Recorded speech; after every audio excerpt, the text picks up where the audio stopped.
Assalaamu calaykum waraxmatullaahi tacaala wabarakaatuh.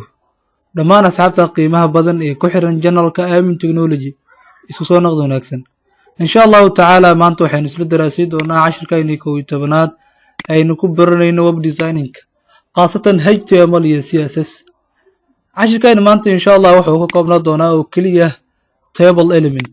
sida website-ka loo soo geliyo table. Intaynu gudu galin cashirka aynu isla dul istaagno wax yar oo khulaaso ah. Markaad doonaysid inaad soo gelido website-kaada table waxaa shardi ah oo qasab ah ugu horreyn inaad furtid wax loo yaqaano table element. Table element-gan waxaa hoos geli doono dhammaan wax allaala wixii ku saabsan table-ka. Sidoo kaleeto tr element waxaa la soo gaabiyay table row. Table-ka wuxuu ka kooban yahay row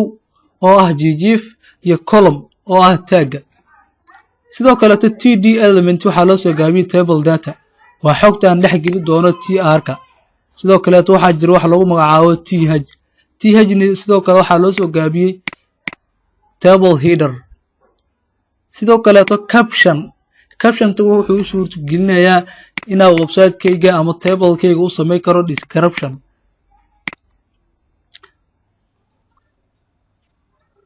insha Allah maanta waxaynu isla khulaasay doonaa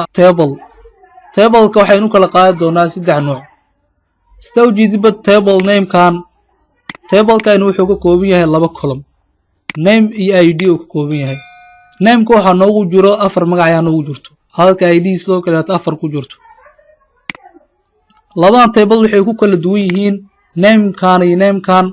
Kan waa bold kaas waxaynu isticmaalnaa waxa la yiraahdo table data halkan isticmaalnay table header oo loo soo gaabiyay th. Sidoo kale waxaynu isla arki doonaa qaybtayna saddexaad oo ah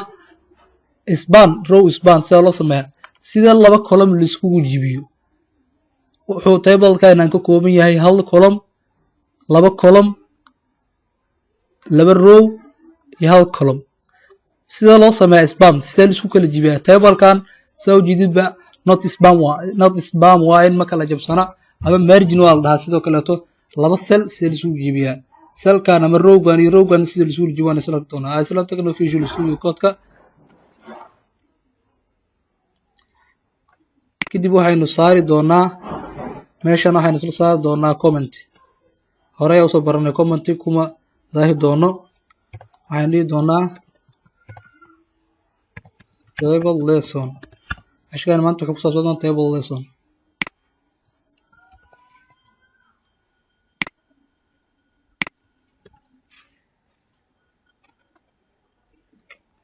kadib waxaan dhihi doonaa sida table soo gelinayo dhahnay table markaynu dhahno waxaynu dhex jili doonaa ugu horreyn caption ayaynu samayn doonaa description. Caption-ka waxaynu dhihi doonaa table lesson. Caption-ka markaynu sameyno waxaynu ku xiji doonaa tr oo loo soo gaabiyo table row. Table row-ga waxaa dhex geli doono td oo table data. Table row-gan waa row-gii jiifay. Table row-ga waxaa dhex geli doono datada aad siidid. Data anaga aanu sii doono hadda waxa waaye name iyo id. sidoo kale table td id. waxaynu furi doonaa kaleeto table row td ayaynu dhex geli doonaa. name-kan ayaa waxaynu sii doonaa magaca allaala magaca u baahannahay.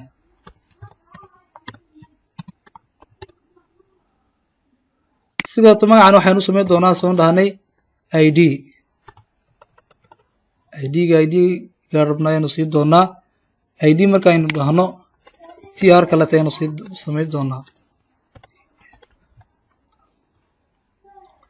please code-ka ayaynu qori doonaa fadlan ila soco code-kan buu sii doonaa.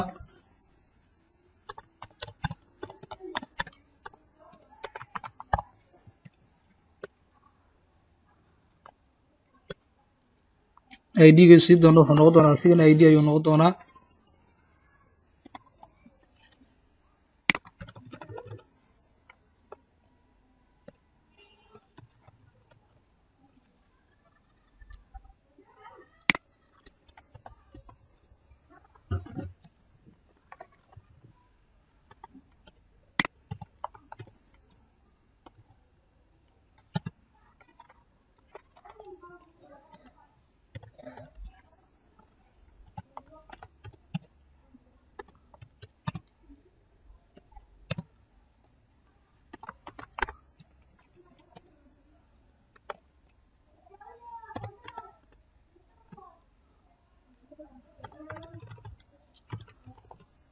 intaan ayaynu ku akaysan doonaa oon save garan doonaa control s kadib result ayaynu isla arki doonaa waxaynu soo kacsan doonaa browserka kadib waxaynu dhihi doonaa sida ujeedba intaan hore usoo qaadanay intaan hore aynu iskula soo daraasaynay waxaan ugu dambeeyay sida loo sameeyo isku code oo ah hooverkaas ku muuqdo refresh ayaynu isla dhihi doonaa refresh markaaynu dhahno waxaa noo soo bixi doono waxaynu qabanay sida ujeedba waa kana tableka waa kusoo darnay cafwan ugu horeyn looma jeedo fartayna waa daciif saa marka u bedelno backgroundkan ayaanu iska tirtiri doonaa si fartaynu usoo muuqato hore ayaynu background ku saarnay css-ka ayaynu tigi doonaa waxaynu background ka qaadi doonaa backgroundka meesha noo saarnaa waa kana backgroundka ka tirtiri doono laakiin waxaynu soo saari doonaa comment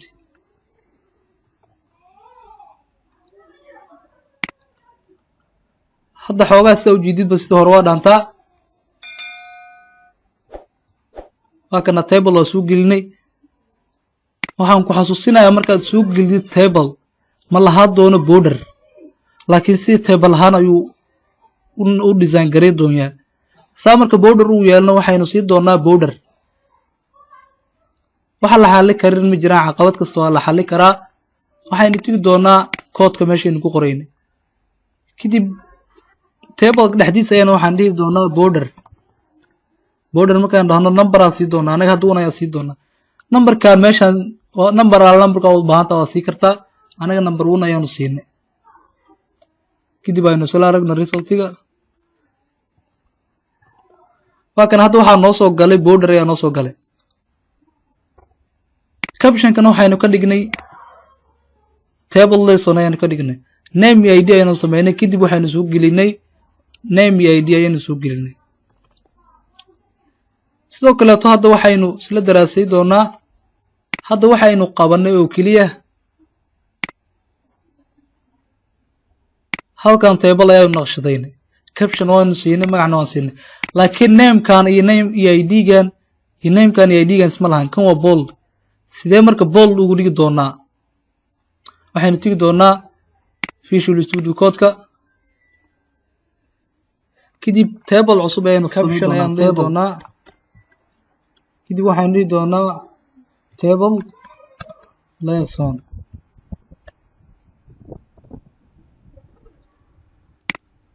kadib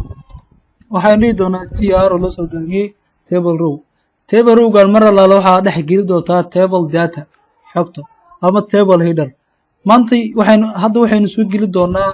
table header maxaa yeele waxaynu doonaynaa name iyo id inay noqdaan boldly far waaweyn noo noqdaan kadib waxaynu dhihi doonaa name th ayaan dhihi doonaa th markaynu dhahnana waxa aynu sii geli doonaa id hadda waxaynu xalinay oo keliya sida aynu ugu dhigi lahaynay boldigan sidaynu ugu dhigi lahaynay ayaynu isticmaalnay waxaynu ku isticmaalnay wax lagu magacaabo th kadib tr ayaanu dhihi doonaa td sida horeeta caadi ayaanu isticmaali doonaa ama anagooba isdhibin tan maadaama ay la mid tahay tii horeeto waxaynu soo koobi garaysan doonaa intaan ayaynu soo koobi garaysan doonaa control v oo bast gari doonaa si oo waqtiga noogu badnaanin kuubi ayaan isticmaali doonaa mar kaleeto kuubi ayaan isticmaali doonaa kadib control s ayaan dhihi doonaa oo save garay doonaa markaynu save garayno refresh ayaan dhihi doonaa sidaa ujeedidba waa noo soo geliyay name iyo namekan isma lahan kan waa boldy laakiin waxay caqabad ka jirtaa farta waxay ma lahan border sida border uu samaysid waxaa isticmaali doonaa soo dhahnay border ayaad geli doontaa meesha uu table ka furmaya waxay geli doontaa borderka markaad idhahdid kadib waxaad sii doontaa number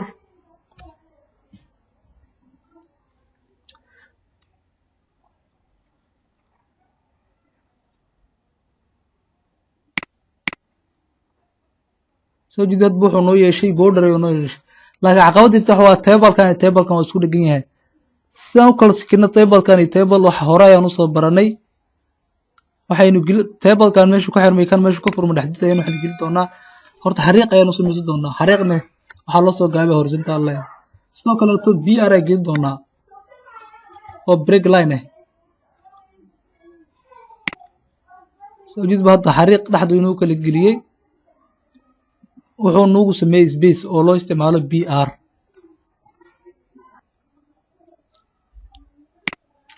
hadda waxaan doonaynaa markaa inaan soo gelino row spam sidee laba row la iskugu furo Visual Studio tag kadib tablekan mar raba mid cusub raba inay furto ayaan dhihi doonaa table markaanu dhahno kadib waxaynu dhihi doonaa horta tablekan waxaynu u sameyn doonaa border table noo soo bixi doona border noofi borderkaas oo hawan kadib tr leh tr kan dhexdeeda waxaynu gelin doonaa ayaan dhahnay td gan ayaan waxaynu sii doonaa waxa lagu magacaabo row spam saynu u kala jibino rowga laba u kala dhigno waxaynu dhihi doonaa row spam markaanu dhahno waxaan sii doonaa meeqa column ayaa ku kala jibi doonaa ayuu ku dhahayaa laba column ayaa ku kala jibinaya hal column inta column lagu kala jibi doonaa ayaa sii doontaa anaga hadda waxaan dhihi doonaa laba column kaliya loo kala jibi kadib description yar saa u faahantay waxaan saari doonaa waxaan dhihi doonaa isku fur laba column laba row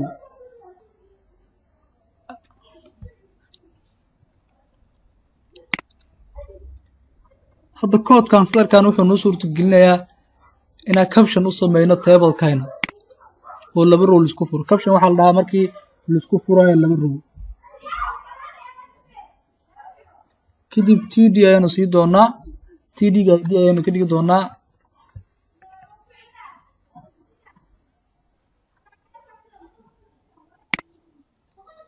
tr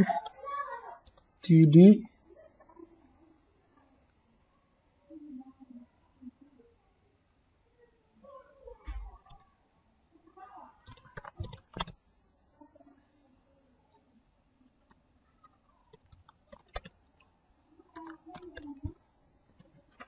kadib waynu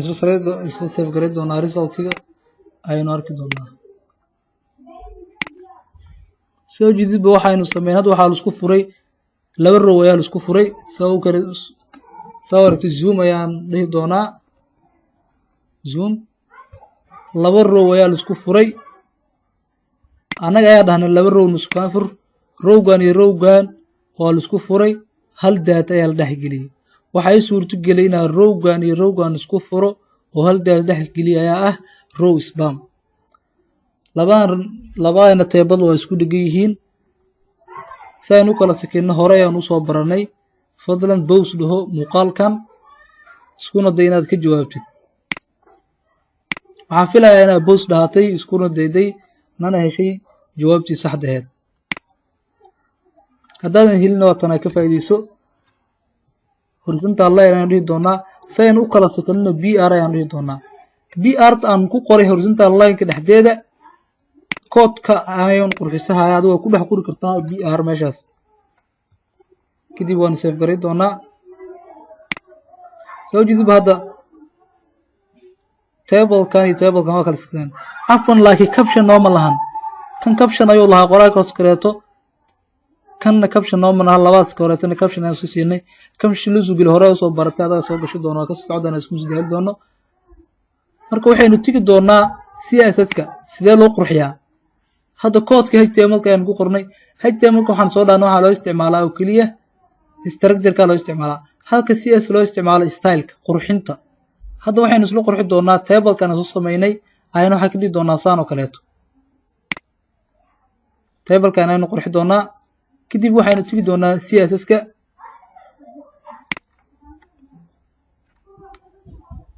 kadib comment ayaanu saari doonaa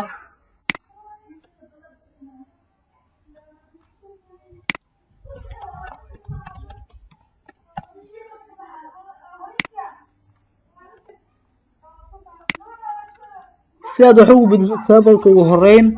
dooro table selector kan wuxuu noo noqon doonaa ayaa soo dhaana table waxaynu sameyn doonaa background color ayaynu sameyn doonaa background color ku sameyn doonaa wili waxaan ka dhigi doonaa hexadecimal hashtag ayaynu sii doonaa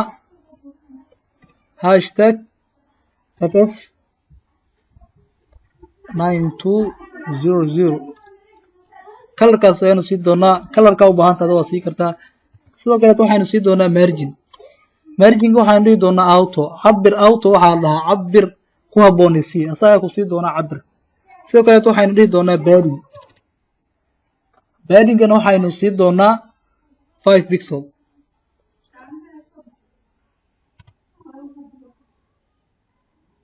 padding 5 pixel border space ayaynu sii doonaa ama waa qori kartaa border space asiga kusoo bixi doono border space waxaynu sii doonaa sidoo kale 5 pixel height ayaan sii doonaa joog oo yeelo doono table kayna height kan sii doono waxaan ka dhigi doonaa 150 pixel cabir ku habboon ayaa siinaysaa height markaa sidoo kale waxaynu sii doonaa width oo jiif kan waxaynu sii doonaa 500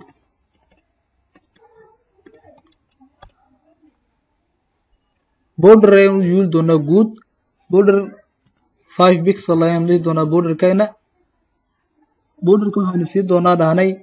borderka wuxuu leeyahay horu soo baranay width cabir ayuu yeeli doonaa kadib wuxuu yeeli doonaa stylekiisa wuxuu noqon doonaa dhahnay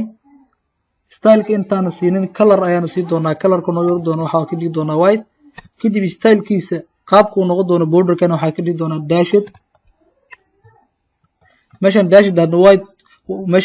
waxa sii kartaa solid sii kartaa dot ayaa sii kartaa waan save gareynayna resultiga soo jidid hadda border website-kayna wuxuu noo yeeshay table qurux badan ayaa waxaynu ku soo darnay website-kayna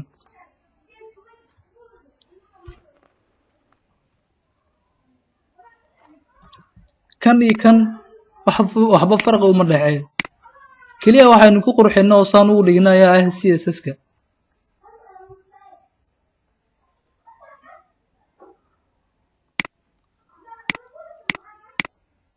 laakiin tablekan waa isleeyihiin kan hoose ayaa ka duwan oo color gooniya leh annaga kaanan hooso waxba color nooma lahan marka si aynu ugu dhigno kan oo kaleeto waxaynu isla tegi doonaa Visual Studio Code-ka maadaama aynu isticmaali doono aynu wax ka bedeli doono oo kaliya specific location table specific location maadaama aynu wax ka bedeli doono mid qaas ah table qaas ah ama specific position ay waxaan ka bedeli doono waxaynu isticmaali doonaa soo dhahnay classka waxaynu sii doonaa borderka aynu wax ka bedelayno borderka waxaynu ka bedelayno ayaan waxaan soo sii doonaa class kan ayaan wax ka bedelaynaa ayaan rabnaa color ka dhigno gaduud kadib class ayaan sameyn doonaa classka waxaynu bixi doonaa t1 kadib classkan ayaynu ku bigareysan doonaa class markaad wax ka bedelaysid ugu horeyn dot samey dot dheh kadib class name-kii soo qaado kadib waxaad qortaa koodka u baahan tahay sida aad doonaysid inay wax ku noqdaan qor anaga hadda waxaynu ka dhigaynaa background sameyn doonaa waxaan ka dhigi doonaa weliba RGB ayaan ka dhigi doonaa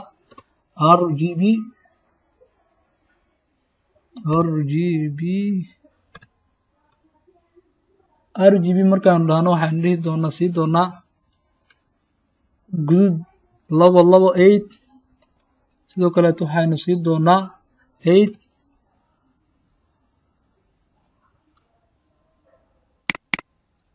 8 oo kaliya ayaanu sii doonaa kan 8 oo kaliya ayaanu sii doonaa sidoo kale adoo isdhibin waxaad dooran kartaa meeshaas ayaad dooran kartaa kadib colorka ayaad ka bedeli kartaa colorka u baahan tahay ka dhiganaysaa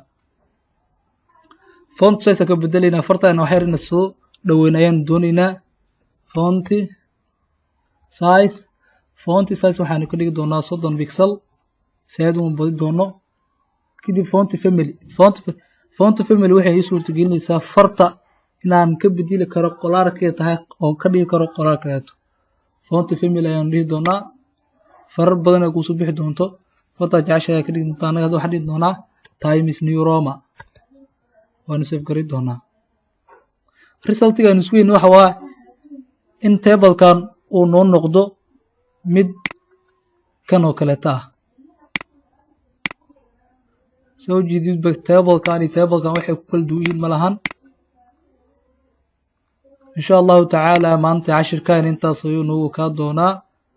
fadlan waxaan kaa codsanayaa inaad subscribe-ka nagu caawidid, muuqaalkan aadan sii share garaysid si uu u gaaro asxaab badan oo danaynayso inay ka faa'iidaysato cashirkan.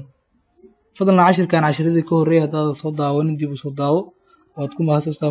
daawashada muuqaalkan. السلام عليكم ورحمة الله تعالى وبركاته.